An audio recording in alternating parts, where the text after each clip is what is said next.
Hello, friends.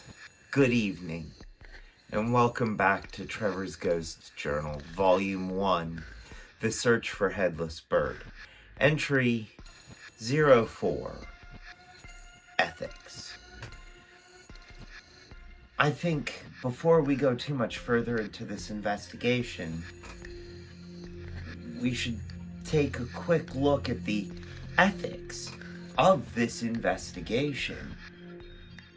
And I feel like before we can examine the ethics and morals of Victorian society or anybody else's society, especially in reference to their entertainment, we need to examine our own relationship with entertainment. I don't know that we're in a unique time, but it feels like that. YouTubers and TikTokers generally aren't a personality. They are individuals who are sharing their creativity with the world.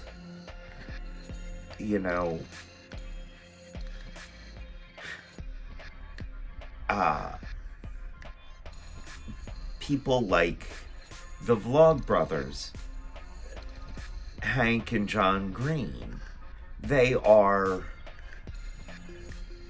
not characters. Those are the real people. They are genuinely like that. Granted, when we watch their videos, they're edited. We get to see the best parts of them, what they want us to see. But let's take this a step further and examine one of my favorite YouTube creators and very talented builder, Simone Yetch.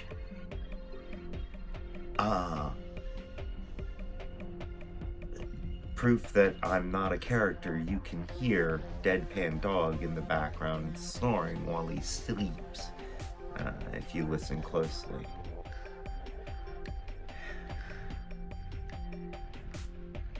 Simone Yetch. I started watching her channel fairly early on and went on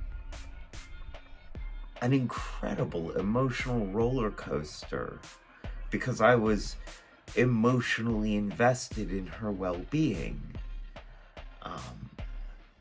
Some of you may or may not know, and she hasn't made any big secret about this, she had a tumor over her eye, and she had surgery on it, and I found myself incredibly emotionally invested in that journey, so much so that I had to take a break from watching because I was in danger of crying at any one of her given videos. That's quite an emotional investment, but it's not how invested you would normally get in one of your favorite TV characters. Or maybe it is. But most of the time, the difference is those people aren't real. Whereas the ones that we watch and enjoy on YouTube are. They're very real people with very real lives. And I find myself asking, is making content like this ethical? Is consuming content like this ethical? Is it ethical for them to make us to make content that is so deeply personal? Is it ethical for us to watch someone bare their soul?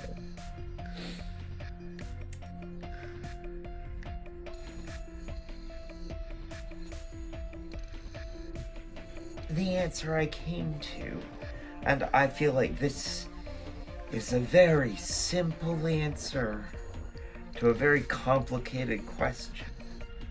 And I'm certainly not going to stop watching my favorite YouTube creators. But I'm going to bear in mind that while it is ethical to write a diary, it is not ethical to read someone else's diary. Now, if these people, if we are making a journal that is chronicling a journey in our lives, or a specific journey, such as a ghost journey to find Headless Bird, that's a different story. The records that are kept for the sake of posterity would mean very little.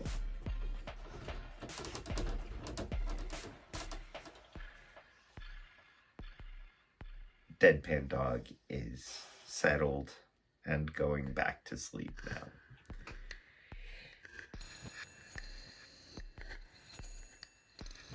Chronicles being kept for posterity would mean very little if no one were to read them and learn from them, to consume them and learn from them.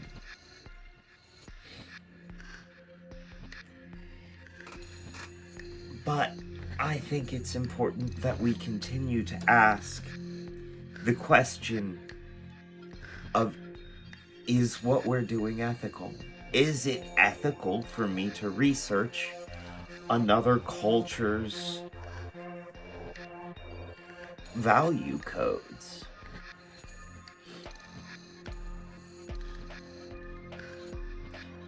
I don't know.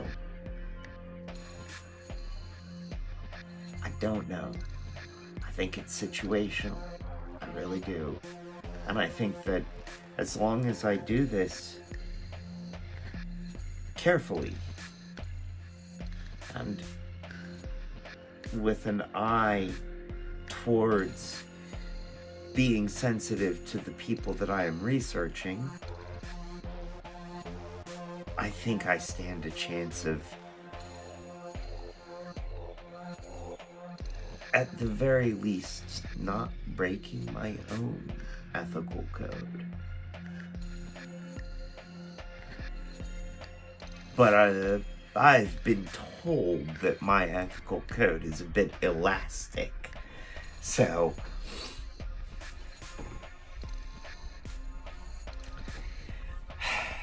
alright, that's the pre-ramble. I am more left with questions at this point than any sort of answers. I, of course, looked up Victorian morals, and that gave me a pretty pat answer of propriety, duty, family, charity, strong work ethic, and self-improvement. And that's, what you would expect from Victorian morals. This is a complicated subject, and to to really do it justice, I'd need to know a lot more and research a lot more.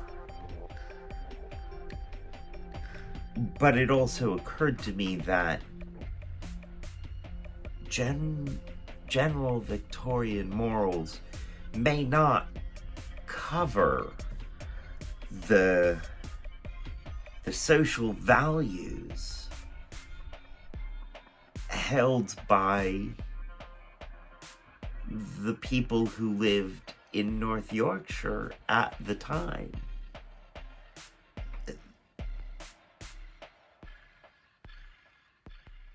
People speak of it as if it's its own subculture, and it might well be. You know, as a Southerner and as a Virginian, I know that there are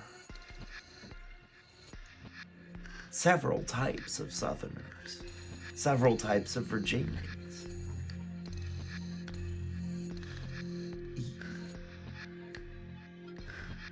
You have the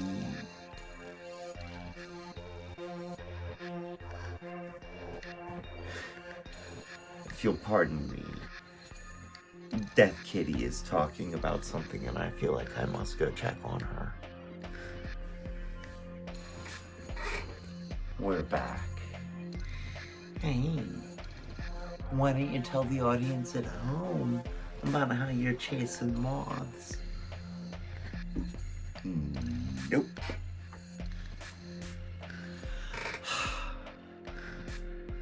So yes, real people.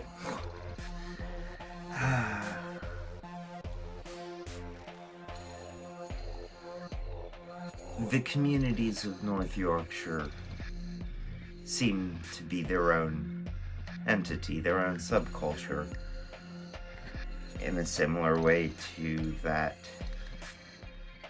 in my local area, and local is a pretty broad term, in my region, you have mountain people, the farmers of the Piedmont, and city people here and there, I suppose. You have various communities in any given area. I guess I got a little sidetracked there. So what were the social values of North Yorkshire at the time? From what I can garner, it seems to have been thriftiness, but not miserliness. Not necessarily sobriety, but certainly moderation.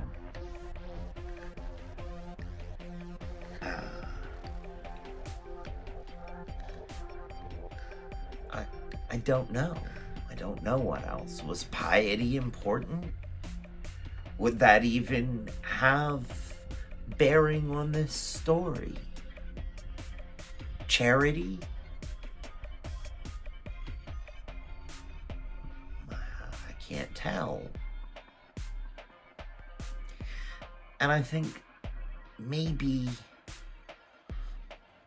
I should ask some of the people who live in North Yorkshire. I'm planning on asking my friend, the one who called the windmill in.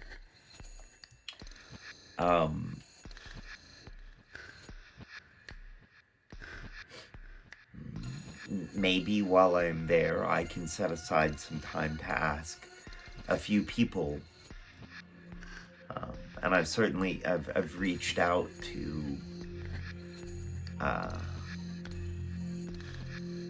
the Whitby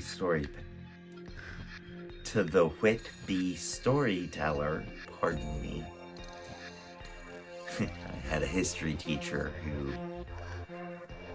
would sometimes stutter a little,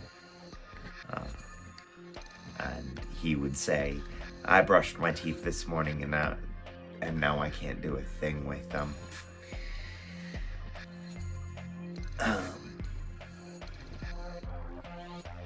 I'd try and say that when my stutter comes out, but I would not be able to get through that sentence. Obviously, I tripped over it just a little bit ago.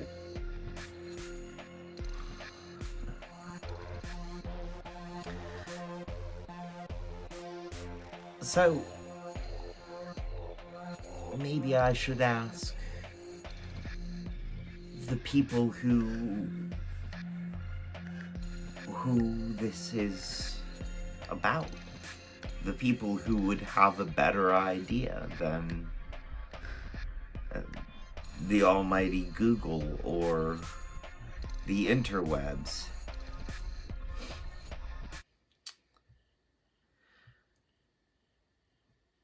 Thank you for indulging me this episode about ethical questions.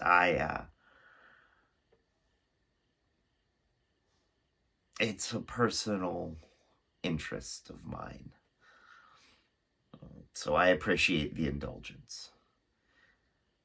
Thank you, friends. And